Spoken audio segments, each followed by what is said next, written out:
یہ بات صحیح ہے کہ محمد مصطفیٰ صلی اللہ علیہ وسلم کو کھانا کھاتے تھے یا پانی بھوک برقرار رکھتے تھے؟ ہمیں کیسے اندازہ ہونا چاہیے کہ کھانا کھاتے وقت اتنی بھوک رکھنی چاہیے تاکہ سنت کا بڑا آسان ہے. جامعہ ترمذی میں حدیث ہے کہ نبی صلی اللہ علیہ وآلہ وسلم نے فرمایا ابن آدم نے جو سب سے بدترین برتن بھرا ہے وہ پیٹ ہے. اس کے لیے لازم، اس کے لیے تو یہ کافی تھا کہ وہ اپنے بھوک کے 3 حصے کرتا، ایک روٹی کے لیے، ایک پانی کے لیے اور ایک ہوا کے لیے. تو بڑا آسان طریقہ ہے. سر آپ روٹیاں گن کے رکھیں جی بھوکی حالت میں، اس کے بعد آپ کھانا کھائیں، اس وقت تک کھائیں جب تک آپ رج جائیں. تو آپ گنے آپ نے کتنی روٹیاں کھائی ہیں. اگر 3 کھائی ہیں تو اس کا مطلب ہے آپ کو 1 روٹی کھانی چاہیے، 1 روٹی کے بعد پانی اور 1 چھوڑ دینا چاہیے. بڑے آرام سے کیلکولیشن ہو جائے گی. بالکل. لیکن اگر آپ 3 ہی کھا لیتے ہیں پوری، یہ گناہ ثواب کا معاملہ نہیں ہے، صرف اس کو ناپسند کیا گیا. اور اس کے کئی میڈیکل نقصانات تو ہیں ہی ہیں نا دنیاوی طور پہ بھی. اگر آپ نے، یعنی میں دوپہر کا کھانا نہیں کھاتا ہوں، اسلام میں تو روٹی ہے ہی 2 وقت کی ہے، صبح شام، صحیح، چاہے وہ روزہ رکھ کے ہو چاہے ناشتہ. اور وہ دوپہر کی روٹی مجھے کوئی دکھائے کہ ہے کہیں پہ. ٹھیک.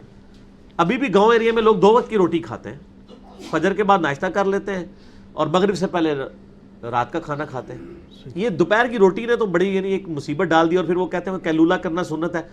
کیلولا کا مطلب ہوتا ہے آرام کرنا. کیلولے کا یہ مطلب نہیں ہے کہ 3 روٹیاں پھڑکا کے تو پھر آرام کرنا. جی ظاہر ہے جو صبح فجر کے وقت اٹھا ہوا ہے مزدور، وہ 12 بجے تک جب حلوائی کرے گا تو اس کو دن کو نیند تو آئے گی؟ کیوں نہیں آئے گی؟ تھوڑا بہت ضرور لے لے. اور ہم الٹ چلتے ہیں، سب سے ہلکا کھانا رات کا ہونا چاہیے، کیونکہ معدے کو بہت اس وقت کوئی کام ہی نہیں کرنا، مطلب وہ آپ کر نہیں رہے تھے کہ جس کی وجہ سے معدہ ہضم کرے، آپ نے لیٹ جانا ہوتا ہے. جی اس سے زیادہ اگر کھانا ہے دوپہر کا، سب سے ہیوی ناشتہ آپ کا ہونا چاہیے. صحیح. اور یہاں پہ ناشتہ سب سے ہلکا ہوتا ہے، یہ الٹ چل رہا ہے. تو میں الحمدللہ ناشتے میں 1 پراٹھا یا 1.5 پراٹھا کھا لیتا ہوں، شام تک آرام سے گزارا ہو جاتا ہے. اور پھر کم کھانے کا آپ کو یہ فائدہ ہے، اگلی دفعہ جب آپ کھانے کے لیے بیٹھتے ہیں آپ کو کھانے کا مزہ آتا ہے. آپ رج کے دیہڑی بھی کھاتا ہے تسی. اور اکثر مغرب ٹائم کہہ رہے ہیں بھوکی کوئی نہیں ہے، ان کو پوچھو 4 گھنٹے پہلے تو تم نے اتنا کھایا ہے، بھوک کہاں سے آئے؟ ٹھیک ہے. پھر وہ رات کو جا کے 10-11 بجے کھا رہے ہوتے ہیں، پھر گیس اور پتہ نہیں کیا کیا بیماریاں لگ جاتی ہیں. کھانے کا ٹیسٹ آپ نے فیل کرنا ہے نا، تو آپ بھوک رکھ کے کھائیں. اور میں آپ کو ایک اور پوائنٹ بتاؤں، ایک بار تو آپ قربانی کر سکتے ہیں نا میرے کہنے پہ.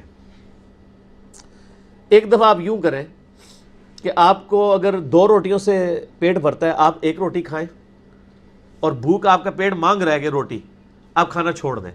سٹاپ واچ لگا لیں، ٹھیک آدھے گھنٹے کے بعد آپ کی حالت وہی ہوگی جو 2 روٹیاں کھانے کے بعد ہوتی ہے. آپ کو یاد ہی نہیں ہوگا کہ بھوک بھی لگی ہوئی ہے. جی وہ جسم خود بیلنس کر دیتا ہے. اس کی پریکٹیکل مثال آپ نے دیکھی ہوگی، کبھی کھانا کھاتے ہوئے روٹیاں ختم ہو جائیں اور آپ کسی کو روٹیاں دینے کے لیے بھیجیں، جو دعا کہتے ہیں بھوکی مر گئی ہے.